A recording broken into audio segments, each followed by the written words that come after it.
The 18th of June, 1968. June 18th, 1862.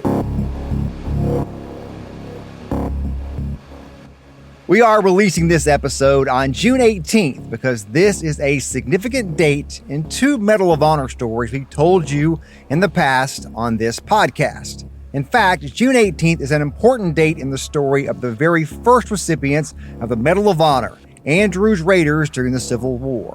It is also an important date in the story of the last person to be awarded the Medal of Honor, the late Vietnam War veteran Captain Larry Taylor. And both of those stories have major ties to Chattanooga, Tennessee. I had a shade more than 2,000 combat missions, and I never refused a mission, and none of my men ever refused a mission. You were scared most of the time, but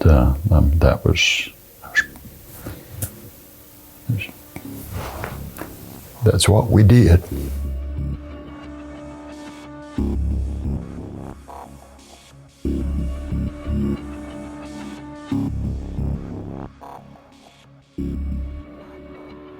My name is Josh Rowe, and this is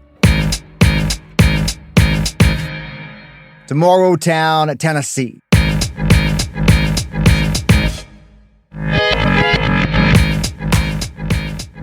The first recipients of the Medal of Honor were awarded on March 25th, 1863 during the Civil War. On that day, 6 members of a group called Andrews Raiders were awarded the Medal of Honor. Those raiders stole a train in North Georgia in an attempt to destroy the railroad between Atlanta and Chattanooga. That mission ultimately failed and the men were captured. I told this story along with historian and author Brad Quinlan and several other people in a recent episode of this podcast called The Mysterious Cases of Privates Shadrach and Wilson. I re-edited a couple of clips from that episode to play for you here. That story begins with a meeting between the leader of the group, civilian scout James Andrews, and General O.M. Mitchell, who had set up camp near Shelbyville, Tennessee. He wanted to attack and take over Chattanooga. It's an important rail line. It's a river. So, the plan. They would take 22 Union soldiers. Plus another civilian who happened to be at the camp. So 2 civilians and 22 soldiers total left Shelbyville on the mission. They would go in small groups of 3 and 4. Head to Georgia. Steal a train called the General. But by the time they got on that train, those 24 men were now down to 20. 2 civilians, 18 soldiers. But the plan, it was still intact. The Raiders were going to race north on the train and rip up the railroad. And then the Confederates couldn't get reinforcements from Marietta up to Chattanooga. Then the Union takes Chattanooga and ends the war quickly. Easy. No problem. Well, everything fell apart very quickly. Oh. William Fuller, the conductor of the General, he started chasing the train and screaming, "They're stealing my train, they're stealing my train." A lot of that falling apart happened near and in Chattanooga, Tennessee. And today, you can find many of the places where some of the worst of the falling apart happened. The engine ran out of wood and water at Ringgold. There's still today a marker right next to the railroad where the train still runs today. The marker sits right next to a road on one side, Georgia State Route 151, or Ooltewah Ringgold Road. The railroad is on the other side of the marker and is surrounded by a few scattered small homes. The marker tells the story of Andrews Raiders and the Great Locomotive Chase.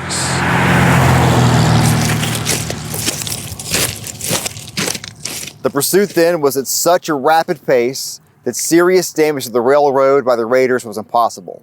The General was abandoned by the Raiders on account of lack of fuel, and the close pursuit. They had to abandon the train. They were just under 20 miles from Chattanooga. So they actually then were captured over the course of the next weeks. And that is when this story takes a dark turn for the Raiders. Taken here in Chattanooga in a prison. There is another historical marker on Lookout Street in downtown Chattanooga that marks the spot where that jail stood. The Raiders described the jail as a dungeon, handcuffed and chained together by the neck. No windows, so no sunlight. They were crawled over by rats and mice. Terrible situation. Now, during the few weeks the Raiders were in the jail in Chattanooga, James Andrews, the civilian leader, was court-martialed there. The book, Stealing the General by Russell S. Bonds, gives us a specific location of the trial in Civil War-era Chattanooga. It's hard to imagine that scene as you walk through the downtown streets of the city today. So back in 1862, in the corner of 4th and Market in downtown Chattanooga, that was the location of the old National Guard Armory building. In that building is where they held the court-martial for James Andrews. He was tried as a spy and convicted and sentenced to death by hanging, and he was hanged there in Atlanta, Georgia. That spot now where the National Guard Armory used to sit, there's now a Mexican restaurant there. For years, it was an Applebee's. Andrews was taken to Atlanta and was hanged alone. On June 7th, 1862. The rest of the jailed Raiders were moved to Atlanta as well. 7 more of them, including Shadrach and Wilson, were hung on June 18th, 1862. Now 7 men stood with their boots planted firmly in this Atlanta, Georgia dirt on these final moments of their short lives. Philip Gebhard Shadrach was a very religious man. One of his comrades described him like this: almost being obnoxious. When he was being taken out to be hung, he turned to the group and he said, "I'm not yet ready to meet my Jesus." On June 18, 1862, Shadrach and the 6 others were hanged near the old Oakland Cemetery in Atlanta. If you want to listen to that full episode, I have a link in the show notes of this episode. Of the 24 Andrews Raiders, 22 were soldiers, 2 civilians. Those 2 civilians were among the 8 people who were executed on June 18, 1862. 8 others escaped from prison and eventually made it back into Union territory. 6 remained in Confederate prisons until they were part of a prisoner exchange, and those 6 were the first recipients of the Medal of Honor. Eventually, 19 of the Andrews Raiders were awarded the medal, and there's currently a push to get 2 more of those soldiers the Medal of Honor. Both of those men, Philip Shadrach, as we mentioned in the clip earlier, and George Davenport Wilson, were publicly executed in the streets of Atlanta, Georgia on June 18, 1862.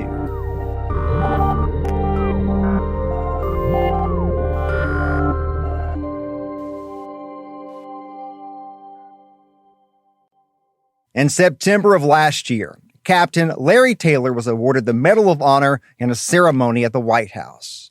Taylor was a Cobra helicopter pilot during the Vietnam War, and he rescued 4 men in a combat action that happened on June 18, 1968. Last year, on the show, Captain Taylor and Dave Hill, the only remaining survivor from the men who were rescued that night, told the story of what happened. We found them and we went to work clearing a hole for them. So there were 2 of these helicopters on the mission. Each had thousands of rounds and loaded with rockets as well. So they joined the fight, trying to create enough space for the LRP team to escape. That's until they began to run out of rockets and run out of ammunition, and you couldn't see anything. So the soldiers on the ground are in trouble. The helicopter out of ammunition, and they can't see. Also, my fuel light was on. That means you got 20 minutes to go somewhere. So the situation, it's getting much worse. I needed to think of something innovative to pull these guys out because they were going to die. There were 4 of them, and they were surrounded by about 60 people in a ring. So Larry calls in for more artillery, and part of the village starts to catch fire. It took their mind off of shooting at us, and so they quit shooting at us. He realizes if he has a chance to get those men out, this is it. I said, all right, blow your claymore mines, and when you do, start running on an azimuth of 135 degrees. Run out in what you think is 100 yards and lay down. And again, he can't really see them, so he hopes what they think is 100 yards is the same thing that he thinks is 100 yards. Flared and landed and set it down in the dark. Then I nearly sat down on top of them. He did just what he said he did. He landed his helicopter in the middle of a firefight. And these helicopters, the Cobras, they're also called gunships. They move fast, are loaded with guns and ammo. It was only 36 inches wide. Matter of fact, you had to wear a shoulder holster because you couldn't get your butt in the seat with a 45 on your hip. It has two seats, one in front and one behind. These helicopters are not made to move troops. So once Larry lands the helicopter in the dark, in a field, in a firefight, these soldiers don't have any place to sit or ride in the helicopter. So what do? Well, here is Dave Hill. Dave Hill is one of the LURPs who had been in that firefight, who just ran 100 yards, fell to the ground, and now a Cobra helicopter is about to land on him. All of a sudden we feel this downdraft of wind, and here comes Taylor's Cobra, and he's landing. Hill says nobody told him what was about to happen. Taylor just figured if he landed, we'd figure a way to latch ourselves onto the aircraft. So two jumped on one side of the Cobra, and Dave Hill and another soldier jumped onto the now empty rocket pods on the other side. And rode like a horse backwards. Larry Taylor lifted those four soldiers out of that battle, out of danger. He saved their lives that night. Took us up to about 1,500 feet or 2,000 feet out of small arms range. Took us to the Saigon water treatment plant. Roughly an 18-mile ride. It was kind of a magic carpet ride that we got paid to ride. Now, typically on these missions, there was another helicopter that would carry soldiers out of danger, designed for troop transport. But that night, that helicopter had a technical problem and had to go back to the base camp. So what Larry did prior to that, there was no training for it. And as far as this group is aware, there was not another rescue like it in the Vietnam War. I went on and had other missions between this incident and when I went home. But it was never quite the same. When you're young, you basically feel like, and particularly doing a job in an elite unit, you feel immortal. And I found out that night we're not immortal.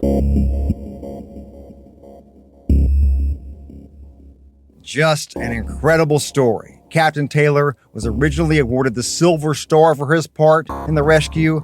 Dave Hill and several other people worked for years to get that Silver Star upgraded to the Medal of Honor. Captain Taylor was awarded the Medal of Honor 55 years after that combat action on September 5th, 2023. Captain Taylor passed away in January of this year.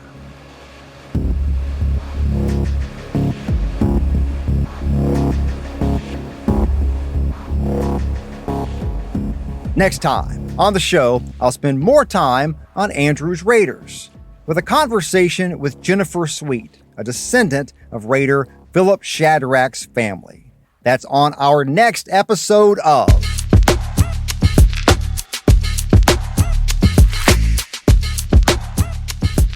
Tomorrowtown, Tennessee. This podcast is a production of News Channel 9, Fox Chattanooga, and Sinclair Broadcast Group Chattanooga. I hope you join me again real soon.